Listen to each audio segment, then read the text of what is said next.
you're here, we've already set the tone, if you like, and you know who we are. So obviously I'm Rohit Nanda. I run a business called Palgrave Consulting. I'm based in the UK, but I'm working with clients all over the world. And Mike is based in Dubai and is also a business growth specialist, helping small and medium-sized businesses to get more clients, close more sales, and find additional profits. Today, we are going to, and Mike, if you can take care of the waiting room, that would be wonderful, or people coming in. So today we're going to analyze and educate. We're going to go through some case studies because it's all well talking about theory, but I don't believe in theory. I think we need to see practical examples, and often that can help us understand this better. So we'll go through a couple of case studies or a few case studies through as we go through this. And then I'm going to be sending you a workbook afterwards. Okay, I'll be referring to a workbook. I don't want to distract you with the workbook in advance. So I'll send you the workbook after the session. But if there are things, please make sure you're taking notes as we go along.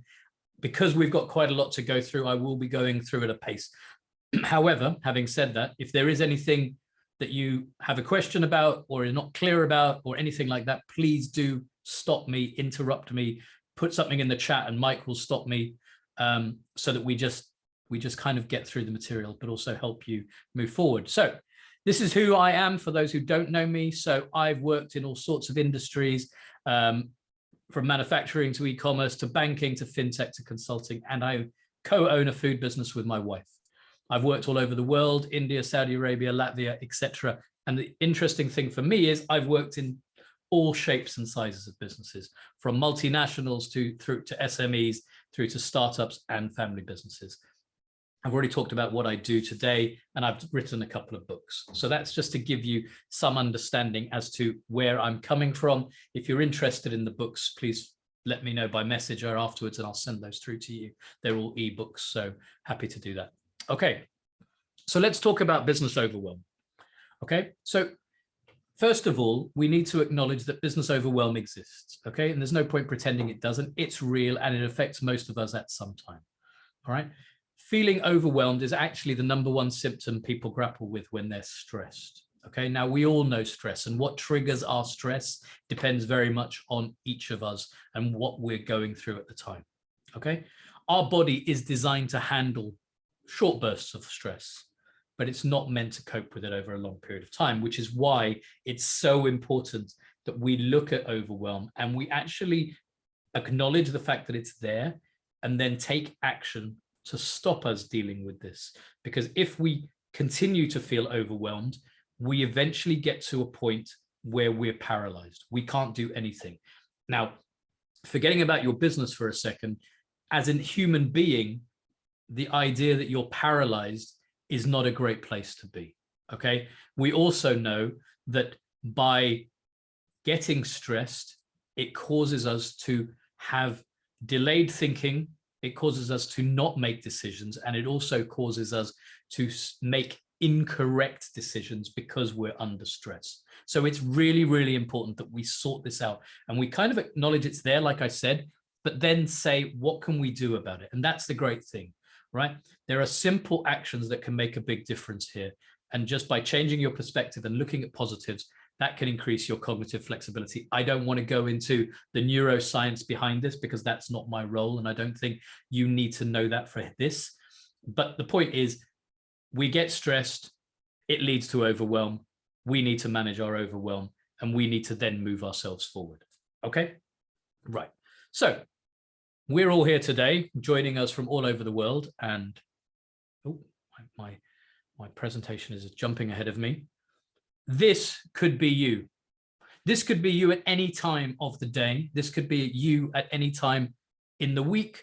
In fact, you could have gone through all of these emotions or feelings throughout today, throughout the last hour, etc.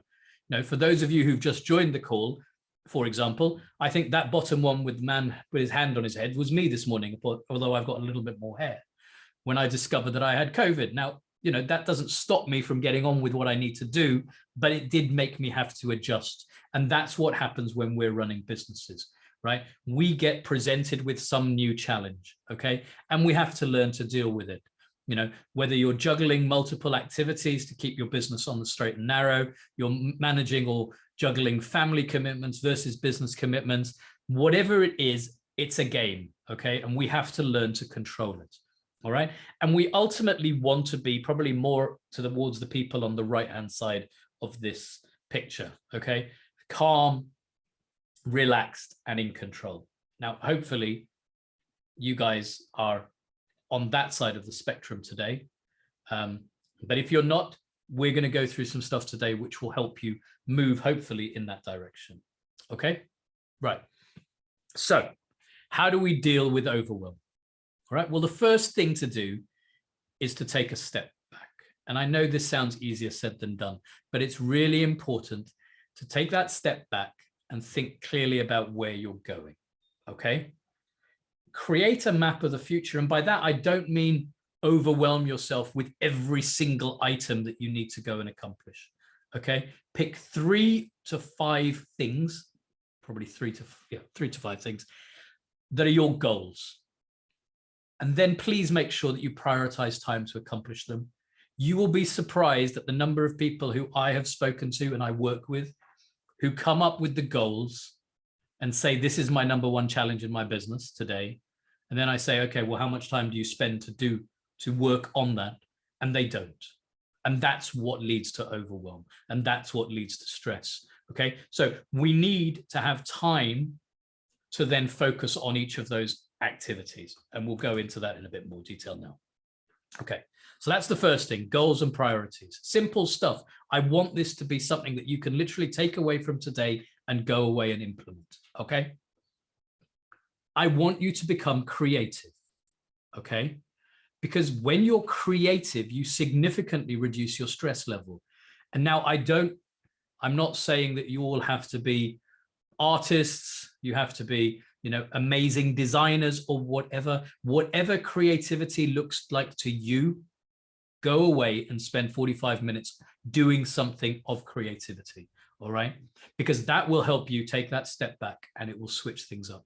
It will also don't limit yourself with constraints, okay, around the ideas that you're coming from. Free fall, right? Just go with it. Just enjoy that moment, okay? And bear in mind, 45 minutes in 24 hours, okay, to lower your stress levels cannot be a bad thing. So think about it in your own world. What is it you could do, okay, that you could do to help you reduce your stress levels, okay?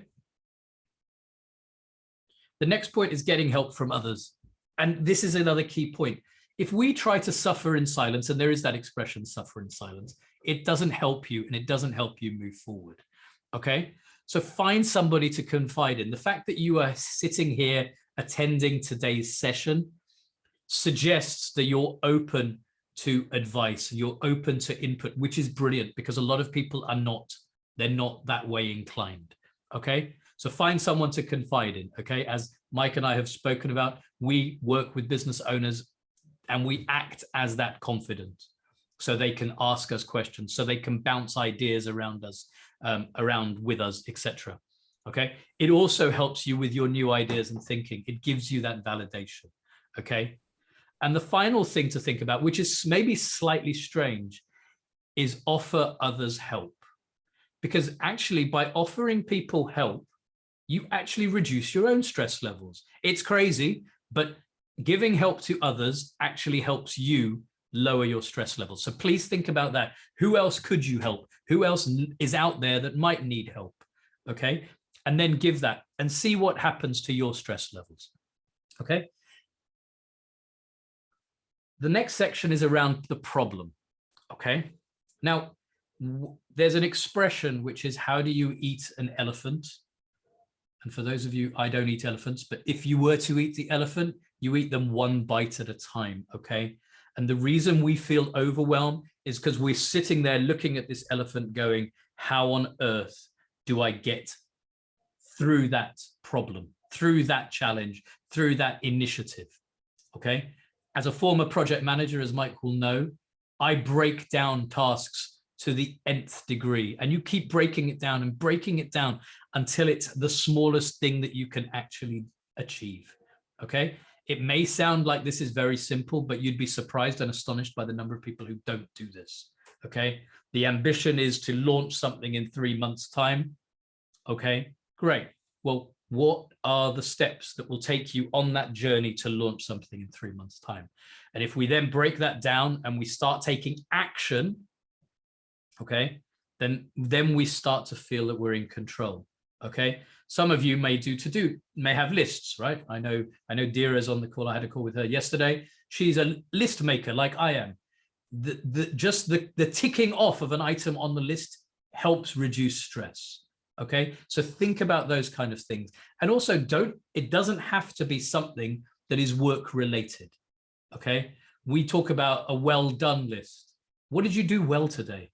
Right? You opened the door for someone, you smiled at someone, right? Whatever it is, any of those kind of feelings is going to help you feel better about yourself and reduce that stress level. Okay. So I hope that gives you some ideas and some suggestions on some strategies around stress. Are there any questions at this point in time, or any comments? Or have I stunned you into silence? All good, I think. Okay, perfect. All right, well, let's then carry on. Okay, so now I'm going to focus a little bit around business overwhelm, okay? Because this is what we do, right? Now, you may well have heard of the 80-20 rule, okay? Hopefully you have, but it's a very important thing, and it does really take place out there, and it affects everything that you do, okay? So 20% of what you're doing every day is actually generating 80% of your total revenue, okay? So just think about that for a second, all right? 20% of what you do every day is actually generating 80% of your revenue. So it's essential that we're focused on the activities that make up that 20%, okay? That we really do focus and we make sure, and that is not overwhelming, hopefully, right? Because it means the other 4/5 of the day, you can do whatever you want, right? Because it doesn't actually have any sort of significant impact on your financial situation, okay? And so, as I said, you're only doing a few things daily that makes you most of your money, all right? So bear that in mind, okay, when it comes to that. And does this all make sense? Is it, are you with me? It seems so. Dira says it's a great way to deal with it, and I love how you broke it down. So yeah, good stuff, Rohit. Keep going. Okay. Thank you, Dira. Fantastic. Okay. All right. So moving on then from this. Okay. So my computer is playing up today. Okay. So there are 5 areas that make up your 20% in our opinion. All right. And these are around how you can find more leads, how you can convert those leads into paying clients, how you convince those clients to buy from you more often, how you can look at increasing prices without losing any sales, and finally, how you can look at increasing your profits. Because at the end of the day, we need to be making a profit, right? And even if you're a non-profit organization, you still need to make a profit. Because if you don't make the profit, you can't do all the good things that you want to do within the non-profit. Okay, so as business owners, let's stop being embarrassed about talking about money and talking about profits, and let's start embracing the fact that we need to make more money. So what can we do about this? Okay, all right, and what can we achieve? So we're going to look at some of these areas today. Okay, and there are 8 different strategies that you can support. I will send you the slides after the session, first of all, so you don't need to make huge amounts of notes. From these 8 strategies, I'm going to pick out 4 that we're going to look at today. All right. We're going to look at advertising, not advertising in a paying somebody to put a TV ad or a radio ad, but more in terms of the messaging that you're sending out about your business and about your offer. Okay. We're going to look at how you downsell. And if you've not heard about downsell, we'll talk about that. We're going to touch on upsell and cross-sell. And then finally, we're going to talk about discounting, which is an area that I get particularly passionate about. And I may shout when I get to that point. So I apologize in advance, but let's move on. Okay, So one of the things that we're very keen about here is we don't want to overwhelm you, right? We've spent so far, however many minutes, 20 minutes almost, talking about overwhelm. So the last thing we want to do is overwhelm you to actually go forward and take some action to grow your business. So what we want to look at is saying, well, actually, if you make a small change here and a small change here and a small change here, by the power of compounding, the net effect of those small changes, or the cumulative effect of those small changes, can be something fairly significant. Okay. And this model will show you that. I don't plan to go into it in any great depth, but I will show you some numbers just to baseline it. Right. So we've got 1,000 leads, let's say 25% conversion. That means 250 sales. Simple stuff. Yeah. Each person buys from you 10 times. We charge them $100. It could be pounds, it could be euros, it could be, I don't really care. It doesn't matter what the unit of currency here is. Okay. Right. So our revenue is 250K. Our gross profit percentage is 25%, let's say. So we've made 62,500. Okay. Now let's just assume for a second that we have increased everything by 10%. Now, 10% is tiny in the grand scheme of everything. Okay. But as you can see, the impact of changing these items by 10%, right? I won't read through, you can see them on the screen. Your gross profit just by moving things by 10% goes up to 100,000. Okay. Now, when Mike and I sit down with our clients to talk about this kind of stuff, what we find is because they've never actually thought about this in any sort of structured way, what they actually may uncover is 50% increases. Now, I'm not saying that this is going to happen for all of you, okay? But I wanted to show you the impact of a 50% increase, okay? So again, just rushing through, stay with me, all right? So the change from going from 1,000 clients up to 1,500, a 50% improvement across all of those areas leads to actually a 760% return, okay? So hopefully that shows to you the power of small changes, okay? Small changes, 2, 3, 5%, right? I was speaking with a business owner earlier in the week when I said to him about a particular area around advertising, which we will touch on. He said, I've never even thought about this. By doing that, that could add 40 to 50% to my business. I said, great. I said, for the purposes of our conversation, I'd like you to think about 5%. I'd like you to think that this is manageable. I don't want you to feel that you have to achieve 50%, but the reality is you probably will. Does that make sense? Okay, great. Okay, and this is how you can financially transform your business. Now, I have a simulator that's available on my website. We'll send you the link afterwards, but you can literally plug in your own numbers, and then what you can do with this magic slider bar here is you can adjust your percentages from 1 to 10%. And below here, it shows you what the kind of improvement you could see within your business. Okay, so, and there's a great video on there, which talks a little bit more about the power of compounding. So again, we'll send you the link after the session. Okay, but please feel free to have a look at it and play around with it and see what it can do. Because like I said, even a 1% improvement or a 2% improvement should be something that you could almost do falling out of your chair. That's the ambition here. Okay. All right. So here we go. We're going to go into more leads and in specifically around advertising. And I'm just keeping an eye on my time to make sure I make it in time. Okay. So the key to successful marketing, and I know we may have some marketeers in the room, so you're going to know this, but the key to successful marketing is you must be able to enter the conversation that's taking place in the head of your prospects. Okay. That's not rocket science. That's fact. Or another way to look at it is we must be able to address the number one question on your prospect's mind at the right time. Okay. So the conversation that's actually taking place in your prospect's mind revolves around two major points. And please, this is really important, okay? For anyone who's running a business and selling a service, a product, I don't care what it is, you need to be aware of this. And you may well have done this a while ago, but you need to revisit this, okay? The conversation is there's a problem that they have and they don't want, okay? And there's a result that they want, but they don't have. All right. So just think about that. There's a problem that they have and they don't want, and there's a result they want but don't have.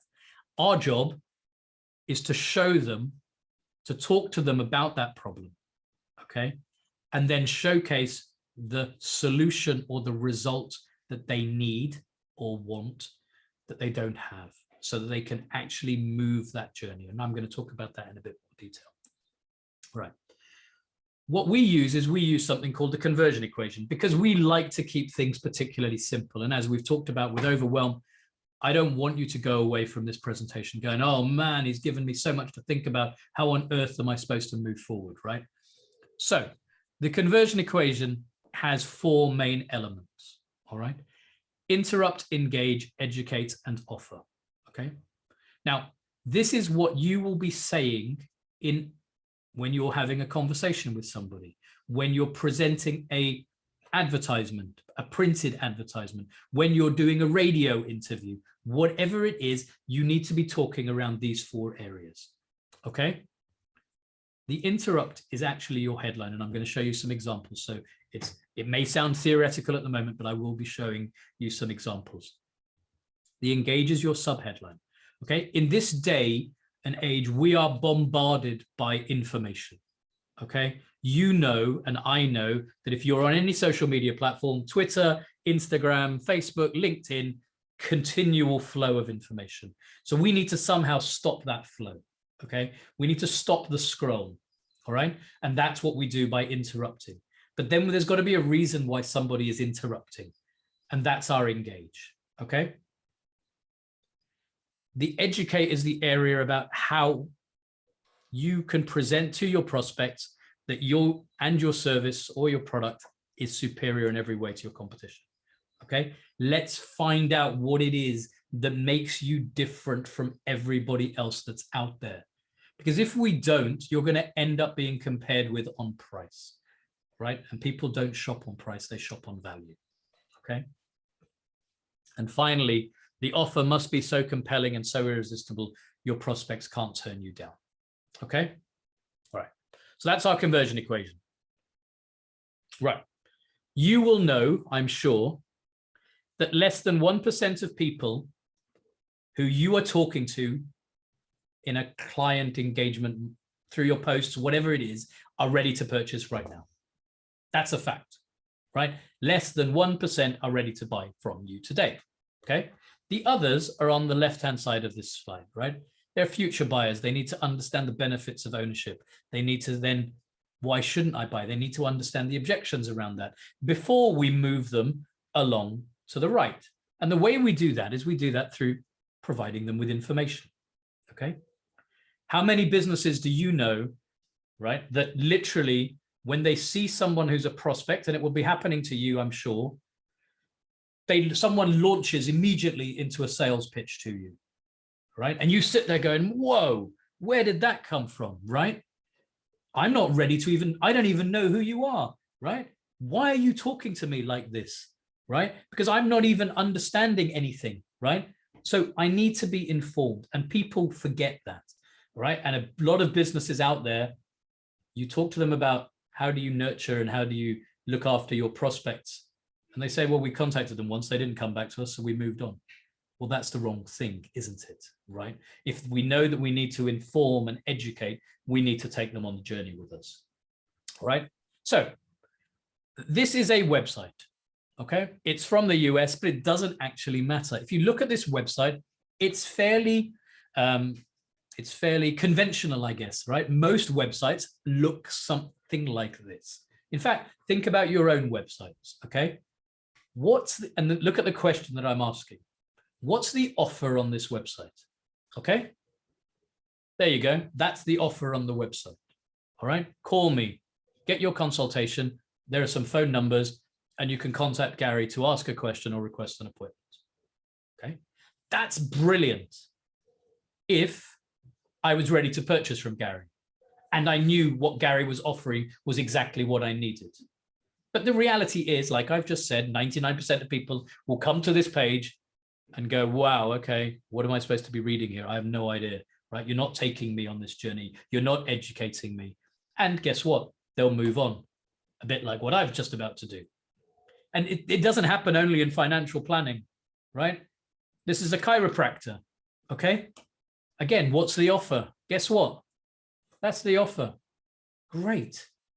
So think about your own websites, okay? I haven't gone on your own websites to have a look, but think about your own websites. What message are you conveying and what action are you hoping to simulate or stimulate from the people who visit your page? Or do you expect them to move off? Because unless I'm in severe back pain, I'm not going to pick up this phone. I'm not going to call them, right? There is no need. It's not doing anything for me. Okay, I hope that makes sense. So we need to inform, we need to move people along this, this timeline, if you like. Okay, so here's a client of ours. This is Dr. John Smith, okay? He works with children who've got a number of different challenges, shall we say. And this was his website before we started to work with him. Mike? Yeah, there you go. And the slide hasn't changed, it's okay. Oh, hasn't it? It's all good now. Is it there? Yep. Okay, sorry, Mike. I'm telling you, my PC's playing games at the moment. Okay, so COVID. It's got COVID. It must do. I put my mask back on.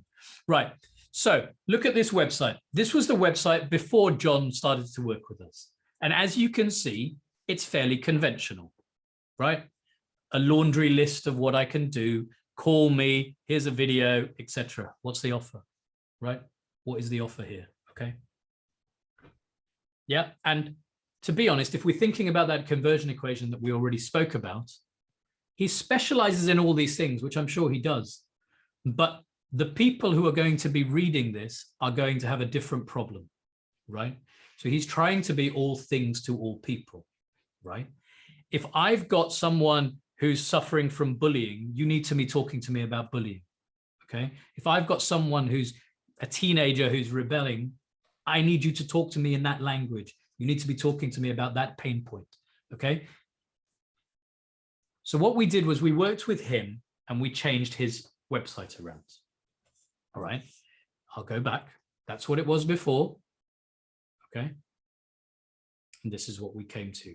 And what the first thing we did was we took each of these items that are in the middle in green and we created a landing page for each of these areas, okay? So we could really target and tone and make the message fit for that particular client type, okay? And in this instance, this is around the child, troubled children, shall we say, okay? And as you can see at the top, oops, sorry, I didn't mean to do that. We've got, are you sick and tired of the yelling, screaming, and belligerent attitude of your child? Okay. Now, if I have a child who is exhibiting those behaviors, that's going to resonate with me. If I'm talking about teen pregnancy, that's not going to resonate with me, right? All right, I know I'm probably over-egging this a little bit, but I want this to be really clear. We need to be thinking about the message that resonates with our audience, okay? And there's no harm in creating multiple pages talking about each of those different areas, okay? And here we go. So we've talked about our conversion equation. So that's our interrupt. Are you sick and tired of the yelling, right? Then we've engaged. Now you can discover the secrets to controlling your child. Then we're going to provide some education, and Dr. John Smith's provided some information there in the video that kind of explains what he's done, what his background is. And then there's an offer, but the offer is not call me. The offer is not whatever. The offer is actually, I'm going to give you something that's going to help you in less than 60 seconds, right? That's going to take away your pain. The reason he's doing this, he's getting them into his world. He's getting them onto his list, and he can then nurture them on that journey, because probably most of them are not ready to purchase as yet, okay? And as you can see, there's no phone number on that page, right? Now, in his video script, these are the kind of words he was talking about. So as I said, it applies equally to written as it does to the spoken word, okay? So think about the messaging that you're putting out there in whatever means you're putting it out there, okay? And this was the script that he said, okay? So enter your first name and email, and I'll send you a series of 60-second techniques to restore peace and quiet in your house. I think that's quite compelling, right? And we've got the facts, right, to prove this. So let's look. This was what we had before. No, this is the new site. Okay. Excuse me. So let's have a look at some metrics, because it's all well and good Rohit talking about this without showing you what this actually did. So in this instance, Dr. Smith was getting 300 leads per month on his website. Okay. 10% of them were calling to ask about a consultation. Okay. And from that, 10% were consenting to the consultation. And all 3 of those becomes a new patient. So a 1% conversion rate. That's not bad. That's okay. Yeah, it was working. When we did it, we didn't change anything. We didn't spend money on advertising. We didn't go out and amend anything. We just put traffic to this particular point. Okay. So he was still getting 300 leads per month. In this instance, however, 20% requested the offer because it was more compelling. 10% consented to the new consultation, and all 6 of them became new patients. Okay. As you can see, all right, from that small change, the average sale value increased his revenue by close to 30,000, just by talking in the language that these people needed to be talked to, right? So think about that with your stuff, right? Whether you're a doctor, whether you're a fashion designer, whether you're a whatever, it doesn't matter. It's the same thing. We still have to talk to humans. I had a conversation with somebody recently who said, well, I call, I work with business to business stuff. So how does this apply? I said, well, the person who's purchasing on behalf of the business is another human, as far as I'm concerned. So it's still going to resonate. They're still going to have that problem that they don't want. Okay. So let's just get over the objections that we're kind of putting in a place in our mind already. Okay. So to summarize this section, I'm just checking time. Yep, I'm okay, I think. The conversion equation: interrupt, engage, educate, and offer. Think about that with what you're doing.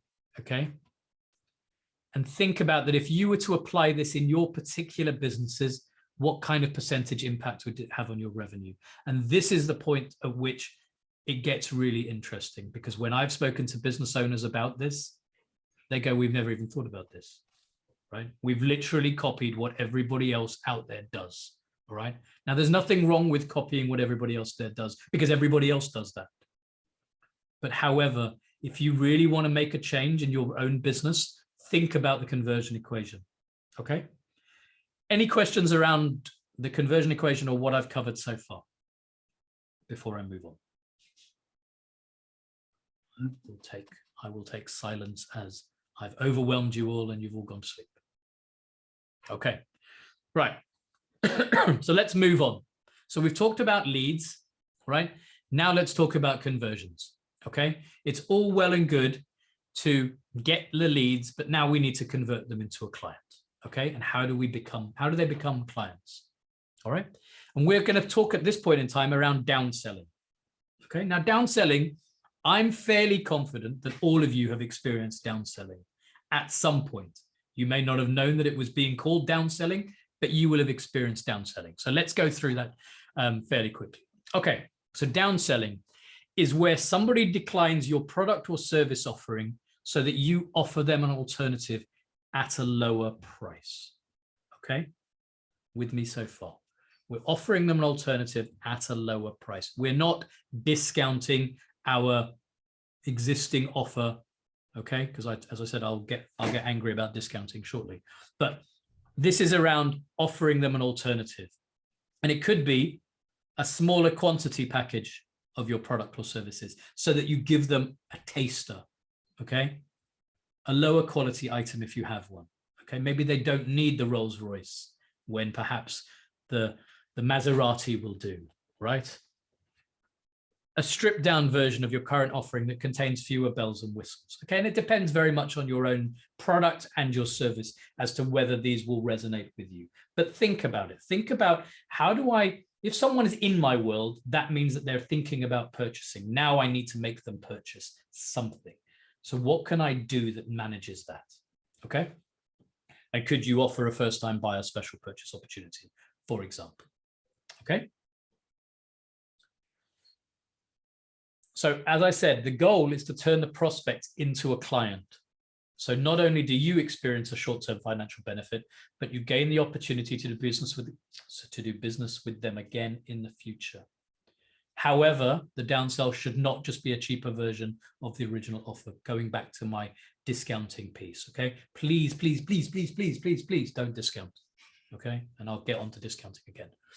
All right, it has to be significantly different in some way to justify the lower price, but it also must be perceived as offering value to the prospect, because as I said, people shop value. They don't shop on price, okay? We need to demonstrate the value that we can provide so that there is no price comparison, okay? So look at things in your own product range, in your own service suite. What could you repurpose? How could you repurpose something to offer someone a lower priced item? All right. And here's some examples. And as I said, you will be aware of these, right? Okay. Mike and I were invited to Cancun in July, I think it was, for some training at a live venue. Unfortunately, as much as we'd have loved to have gone to Cancun, COVID meant that we couldn't go anywhere. So the people who were organizing the event downsold. So instead of charging us an attendee ticket, they provided online streaming of the event. If that didn't appeal, because I couldn't do it because of timing, they provided a recording of the training, or they offered the standard training material. So all of these are examples of how you could downsell. Gyms are fantastic at downselling. Any of you who've been to a gym will have experienced downselling, right? They want you to become a 1-year gold membership. They want you to take out that 1-year membership. But what they'll do is they'll offer you a 90-day trial, or a 30-day trial, or a 1-week trial. Why? They want you to come into their world. And once you're into their world, the chances are that you'll stay in that world. All right, so think about that from your own perspectives. Okay, accountants. If we have accountants in the room, this may be of interest to you. An accountant offers a full package of accounting services. They could downsell and create just monthly submissions for quarterly and annual findings. So rather than the full service, just a monthly service, or a quarterly service, or just quarterly and annual findings only. Okay. Or they could just set up the software that you need, a done for you service, if you like, right? That you then get on with it yourself, right? All opportunities to downsell. So I hope it's clear. We're not trying to make you have more work to do. We're trying to give you the opportunity to let somebody experience your world, okay, without you, first of all, discounting, but also without you losing them, okay? So it's a simple and easy strategy, and literally will take minutes to develop and implement, and can easily increase your sales by 20 to 50%, okay? So think about that from your own perspective. Would this work in your business? Yeah. Could you apply this in your business? Could you offer them something that is a downsell of your traditional, typical offering, okay, that would allow them to come into your world and to be nurtured on that journey, because that's the piece, okay? All right. And again, have a think about what that could do to your revenue, okay? What percentage impact might that have, okay? I've already given you some examples there of 20 to 50% for a small business, okay? So just have a think about that. All right. I know we're flying through very quickly, so I'm going to move on to transactions, okay? And in particular around transactions, and this is a particularly short area, you'll be pleased to know, is around upselling and cross-selling. So we've talked about downselling, and so now you're all experts in downselling. Have you thought about upselling and cross-selling within your business? Okay, and you may say, I don't understand what that is, so I'm going to tell you. So upselling and cross-selling. Upselling means offering a higher grade or quality or size of an item that the customer may be interested in at the point when the customer is ready to buy. Okay, that's underlined for a reason. When the person is ready to buy, that is your opportunity to look at upselling, because it means that you've already ticked the boxes in their brain. That means I'm ready to commit financially with you. So actually, why would I not consider an upsell? Okay. Cross-selling means offering other products or services which complement the item the customer is interested in at the point when the customer is ready to buy. Okay. And I'll give you a very easy example of that in a minute. Okay. So just think about it. Upselling and cross-selling.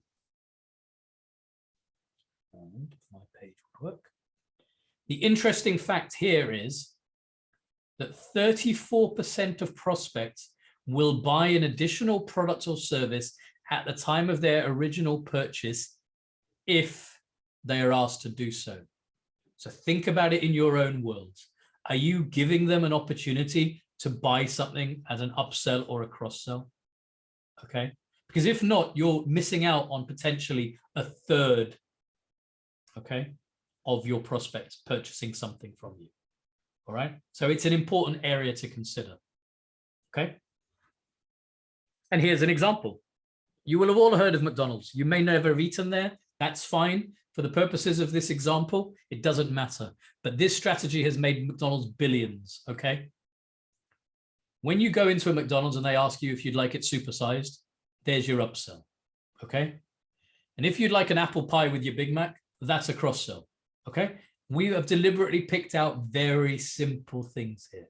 So think about it in your own world. What could you upsell, and what could you cross-sell? And think, if you don't have something, maybe you need to kind of think, what could you introduce? What have other people looked at, right? You will have, probably most of you will have purchased from Amazon at some point. They're very good at this. Other people who bought this have bought X. Other people who've bought Y, and you suddenly go on this trail, right, through the rabbit hole, and away you disappear, and then you end up with a basket full of stuff that you didn't even think that you wanted, right? Hopefully that all resonates and it's not just me. But there must be a reason that Amazon are doing it, right? So think about that in your own world, okay? And as I've said, this adds 40% to a McDonald's franchise's revenue, right? Just those two things, all right? The junior most member of the team is taught this at the beginning, yeah? When you're dealing with a client, would you like that supersized or would you like an apple pie, okay, right? So think about your own business. If you were to do this, how much could your revenue increase by? Okay, and think about that and write that down. Okay, sorry, I haven't got the workbook with you, but you will get the workbook. Okay, but hopefully what I'm showing you here is we talked about overwhelm at the beginning. We've now talked through I think three, I'm on my third strategy, right, of things that you could apply to your business. Okay, and the whole point here is not to give you so much to think about that it's kind of, oh man, I've got to, I've got to hire somebody to kind of work with me to spend all this time on this. No, you don't have to.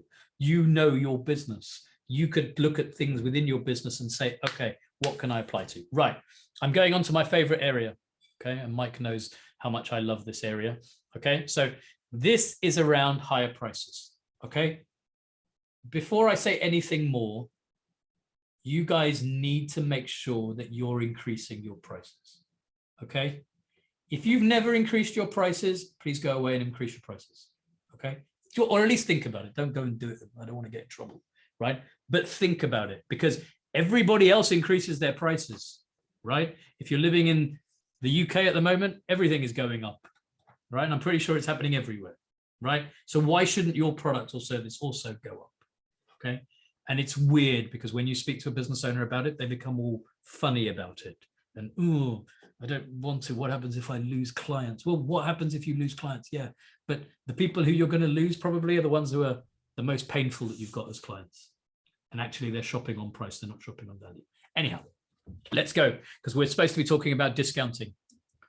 Right. So bundling. Bundling is simply the process of grouping together certain products to create a package, which are then sold to clients. Okay. And Amazon, again, typical, are very good at this. Okay, here's a bundle of this. You can actually find it and it'll show you 3 items in different areas. Okay, and they've created a package for it. Okay, the interesting thing here is it creates an apples to oranges comparison. And if you guys were like me, when I went to school, I was taught that you can't add apples and oranges. They just don't go together. Okay, and the reason we care about creating this is it removes price from the equation. That applies equally to your market dominating position and your conversion equation that we talked about at the very beginning of the session. Okay. You need to stand apart so that no one can compare you with anybody else. Does that make sense?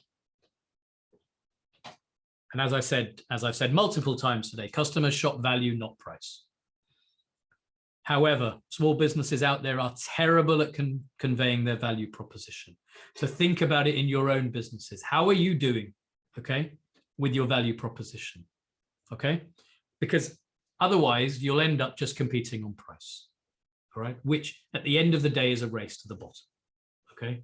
Because if your competitors are competing on price, you will lower your price, they will lower their price, and you continue the race to the bottom. And you go, well, that's great, Rohit. Well, I'm making sales. And I go, yeah, but what's the point of making sales if you're not making any profit on those sales? Okay. So the key to success in marketing is to offer more value than your competition. All right. That's why you guys are here. Okay. You guys are here because you want to offer more value to your clients. Because once you offer more value, your clients will stay with you because they'll compare you to the others that are out there that may look the same as you from outside, but actually inside there's nothing about them that's similar. Okay. The interesting thing here is prospects will actually pay twice the price if they believe they're receiving 4 times more value. So think about it. The perception of value that you're providing will encourage somebody to purchase at a higher price from you because of the bundle that you've created and the value that you're presenting. Does that make sense? I think I saw something in the chat about bundling. Is that right, Mike? Yes, yeah. Mandeep's saying that her bundled items are the best sellers in a business, then she needs to add more. So probably a good reminder for you, Mandeep, eh? Perfect. All right. So, as I said, unfortunately, however, businesses in a vain attempt to increase their value begin to offer discounts, and that destroys your margin. Okay. If a business discounts your price by a mere 10%, you've now got to sell 50% more just to break even. Okay. So think about that. All right. A 10% discount means you've got to sell 50% more. And if you want me to show you the maths, I can do that afterwards. All right. The other thing is to note that we discover that discounting by a mere 10% actually doesn't encourage anybody to buy anything more. All right. The reality is you've got to discount by 40 to 50%. So now think what that does to your margin and think how many more items you've got to sell. Okay. So here we go. Here we go. I'm going to get my soapbox out in a second. The closely guarded secret that successful businesses don't want you to know is stop discounting. Okay. Innovate your business so you offer more value than your competition, even if it means increasing your price. Okay. If you take anything away from today's session, please take away this. When you're about to give somebody a discount, think of Rohit on your shoulder going, why on earth are you going to do that? All right. Okay.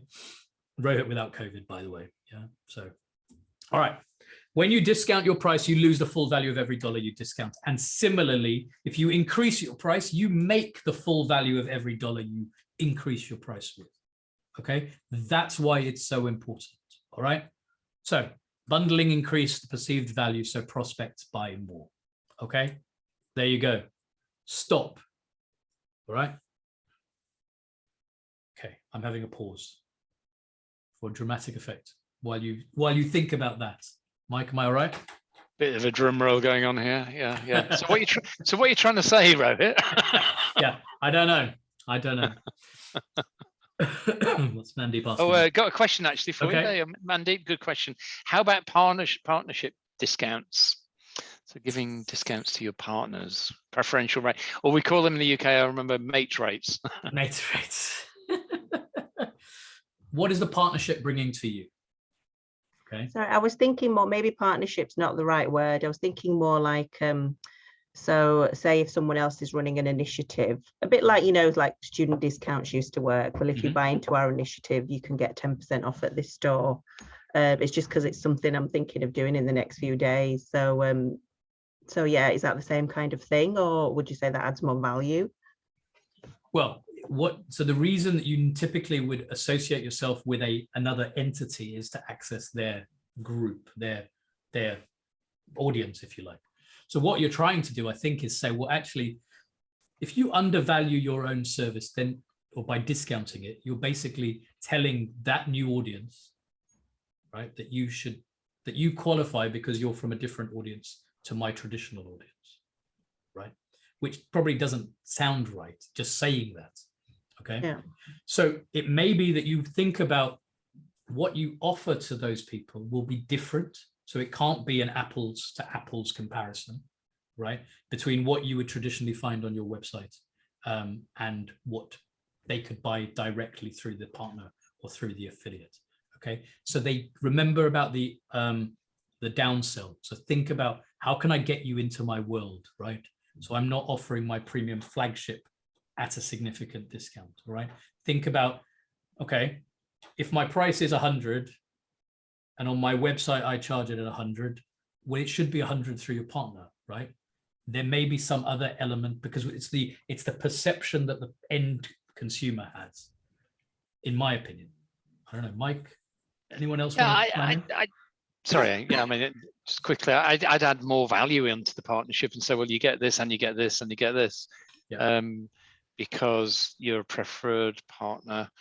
Yeah, maybe so the bundle is only available through that partner, for example. And the perception of, there's an example we've got of restaurants, isn't there, right, where the perception of two restaurants, one giving a discount and one giving a free bottle of wine and a dessert, the one giving the free bottle of wine and a dessert, i.e., kind of bundling value on top, did better than the other one. Perception is greater. So that's just a view. I don't know if anyone else has got anything to throw in there. Okay. Yep. All right. So thank you though for the question. I hope that made sense. And here's an example. Okay. And this is a great example. Okay. So this is a home builder in the US. Okay. So builders can obviously contract with suppliers to get huge volume discounts, especially for electronics. Okay. So in this example, our client agreed to buy multiple packages of whole house entertainment and security systems. Okay. Which included all of these items: a TV, a surround sound, a home security system, and a fire protection and monitoring system. So the retail price of that package was $23,000. Okay. But the builder could buy it for $6,500 because they were applying it. They didn't have the installation as a separate cost. Okay. So now imagine this builder competing with other builders in the neighborhood. Okay. If all the builders out there offered homes in the 150,000 price range, and our builder offered their home for 156,500, so he's just included the additional 6,500 out of pocket expense to the builder, and their home comes standard with a $23,000 home entertainment and full security system for free. Okay, perception of value. All right, who would you buy from? Okay, and we do it. It happens to us all the time, right? We look at it and go, oh, wow, okay, you're getting all that with that. Okay, I'm going to go for that, right? Why wouldn't I? It's a no-brainer. That's what we want it to be. And actually, if this builder offered the new home for 160,000, do you think that would put people off, given they're getting 23,000 uplift, or they're getting the value of 23,000 in what they're being offered? All right. So think about that. And here, this is their advertisement, which I think is brilliant. Okay. The left-hand side is our client. You get all of this kind of stuff. And on the right-hand side is what your competitors are giving. Okay. It's fairly dramatic. Okay. As to what you should be thinking about. So think about that in your own world. Think about what you could bundle in to increase that perception of value. Yeah. And go from there. Okay. So think about what opportunities you have to add more value to your clients by bundling multiple products and services. Maybe there are things that are complementary to you that you could bring in, right? Maybe there are things that people haven't bundled yet. Maybe there's a product over here and a product over here that you've never even thought of combining. Just going back to my flower at the beginning with my creative, yeah? Think about it creatively, okay? Think about what this might be able to do. How am I doing for time? 2 minutes. 2 minutes. All right. I will fly through. So all that's left to do is find the additional revenue that we just found for your business. Okay, so we've kind of gone through 4 areas. I recognize we've done it at a great speed, but hopefully it's given you some ideas as to what you might be able to do within your business and start to make some changes. Okay, oops, sorry. As I said, there's the simulator. We'll send the link again in an email to you after the session. So you've got that link so you can go and play, put in your own details. No one's going to see it. Play with the slider, see what it can do, see what a 1% change could do, a 5% change, a 10% change. I think it maxes out at 10, but it'll give you an idea of an understanding. Okay. All right. Also, I'd like you to bear in mind that what we've talked about today isn't a one-time increase, okay? This will generate year after year as long as you keep on doing this, okay? So actually, with small increases, what could you uncover, all right? And what could you, as I said before, our clients typically find 50% plus because they've never thought about this. They're all doing what everybody else is doing, and there's nothing wrong with that. It's just they've not met us yet, okay? Right. I've mentioned our simulator. The final thing I was just going to mention to you very briefly was Mike and I use some software that allows us to kind of model this for your business or for any client business, okay? We pinpoint financial breakthroughs in 12 areas of your business in less than an hour. We typically find about 100,000 in additional revenue in 90% assessments. Obviously, it depends on your baseline, right? If you come to me with 5,000, me finding you 100,000 may be a tall order, but let's have a conversation. Okay. And what we do is we'll create a report and give you a roadmap with the exact steps that you can then take to go away and implement it. Because what we find is that people will not do anything after they have a conversation, right? They'll literally sit with us, go, yeah, that was all great, Rohit. Thanks very much. And you speak to them in a month's time and they've forgotten everything that we said. Because the reality is you'll forget 72%. Now, what is it? You will forget. Mike's going to help me. Come on, Mike. 72%. I think, no, 72 hours, you'll forget. 72 hours. Most of it. I can't remember. You'll forget. In 72 hours, you will have forgotten what we talked about. Because of all the stuff that's happening. Exactly. You're supposed to be helping. Right. Oh, yeah, sorry. Yeah. And so what we've offered to you today, because you've kindly given us your time, we want to give some value back to you as well. We're going to offer you a free 60-minute assessment if you want it, right? There's no selling here. It's a free session. If you want it, you know us, you know Mike, you know myself, by all means, get in touch. Let's have a session with you. As I said, it's a crystal ball. We'll find out what you can do, and whatever revenue we're making, we'll show how you can dramatically increase your profits. Okay? No obligation. It's not a sell. It's literally our way of saying thank you for your time. And also, where's my... Yeah, so you can book through that, and we'll send you the link to that as well. As I said, it's an hour session. Sorry, Mike. And finally, to thank you, I'd love to get some feedback. Okay, I'd love you to tell me whether this session was useful, whether it was a waste of time, whether you would have been better off doing something else. I apologize for my voice. It seeming to crack at the moment, but we've just about done it. I'm 1 minute over time, and I apologize for that because that's not good enough. So I'll take umbrance on that. But yes. Send us your feedback. Let us know what you think. If you have any questions or comments now, we're here. If you'd like to ask anything, by all means, feel free to. Otherwise, thank you so much for joining us, and best of luck with your respective businesses. Nice work, Rohit. That's $2. You're 2 minutes over. $2 to a worthy cause. That's right. Okay, $2. No problem. $2. Donate to. We can do that. Someone, so. Wonderful. Okay. Well, thanks everybody, and have a wonderful day. Very good. Thank you. Thanks. Thanks, everyone. Good to see you all. Take care. Keep free of that stuff that Rohit's got. Thank you. Bye. Bye. Bye-bye. Yeah, Bye. bye, Mandy. Bye. Bye-bye. Bye, Adrian.